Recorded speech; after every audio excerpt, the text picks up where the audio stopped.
Requesting letterda do'stlar, bu yerda requesting degan sababi nima? Birinchi mana ask turibdi-da. Tushunaymi? So'rash deyapti.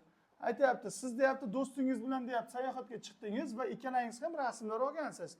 Siz do'stingizga yozing. Do'stingizga o'sha bitta o'sha tushgan rasmlaringizning birontasini jo'natishini so'rang. Nima uchun bu rasm siz uchun muhim va nima uchun sizga kerakligini unga tushuntiring. Va do'stingiz and tell your friend what happened to your copy of it. Ha, sizning o'sha siz olgan rasmlarga nima bo'ldi? Nimaga o'zingizda yo'q deyapti? Nima uchun undan so'rayapsan deyapti. Shunani o'chib ketdi yoki yo'qotib qo'ygansiz. Dear Dostonbek deyapsiz. Dostonbekka xat. Do'stingiz deyapti-ku, qanday essay bu? Informalni. Ha? Informal letter bu. Ketdik. How are you deb boshlayapsiz. O'zi formal letterda qanday deb boshlaysiz? Dear sir or madam deb boshlaysiz, to'g'rimi? How are you deb boshlayapsiz. Boshlang shunday deb. Qandaysan? I guess you have got busy with your new job and voluntary social works that you are very active in. Men shunday deb o'ylaymanki, sen yangi ishingda juda ham bandsan.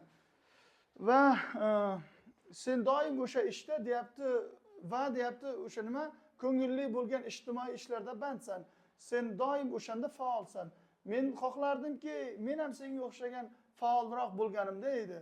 I would like to thank you for making our trip to Brazil so interesting.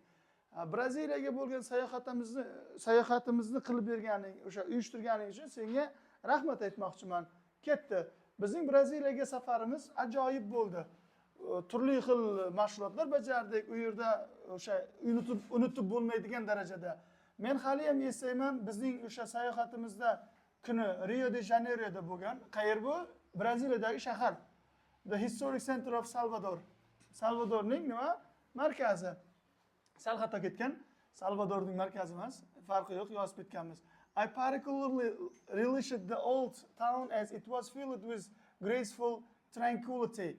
Men o'sha eski shaharni juda ham nima eslayman, nima bilan? Minnatdor hissiyoti bilan. Colorfully painted pastel buildings. Zdaniyalar bo'yalgan edi. And music in the streets. Ko'chadagi musiqalarchi. Can you recall how we screamed with joy time we saw city we have only seen in the movies before? Biz hattoki kinolarda oldin ko'rgan jarayonni kuzatib bir-birimizga qarab baqirganimizni esladingmi? It was an astonishing experience. Ajoyib taassurot edi. Pastga tushamiz. This photograph, do you have the copy of? Ketdik.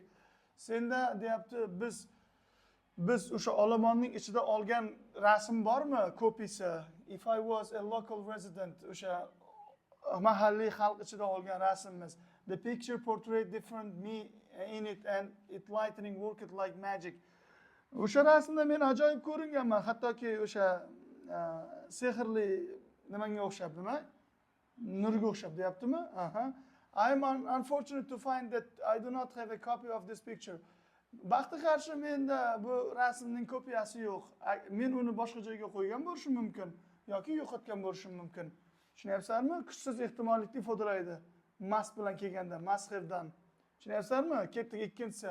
Bu rasm men uchun juda muhim. Chunki biz birgalikda qilgan sayohatni menga eslatadi. I liked this photo the most as it captured the smiling myself in mysterious town and strange outset.